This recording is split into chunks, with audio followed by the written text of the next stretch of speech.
Abahamagarire mwese tubifate nka nkama kandi tubigendere mu byo dukora byose. Ndabahamagarira kandi ko hariho n'ingingo zagiye zirafatwa hirya no hino. Bibuke yuko abarongoye komine ya komine, bibuke yuko isango ntarengwa yo gukurikiza ya ngingo ya leta y'imetero 6 ku ruhande rw'ibarabara ari ku kwezi k'umunani. Abantu bose bategerezwa kwitunganya, bose bitunganye ku buryo ku kwezi k'umunani bijya bintu biba byaheze byose utangure kuja mu bindi. Aho rero nkamagarira abarongoye komine ko nicyo gikorwa naco bogishyira mu byihuta kugira ku kwezi k'umunani guhere ibyo bijya bintu byose byasubiye mu buryo.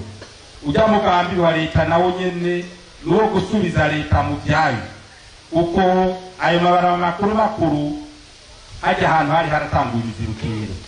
Leta nayo rero isubizwe mu byayo kugira ejo leta niyashaka kwagura amabarabara ntazobe intambamyi izindi warabubatse barondera iyindi mizirukiro, kandi imizirukiro barayirose.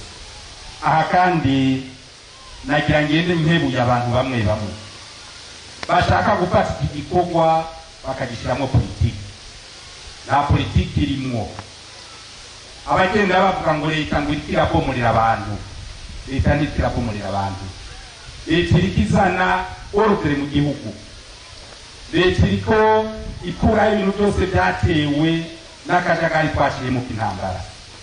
Tuvuze tuti 72 abantu barishwe, dushaka ukuri ku byabaye.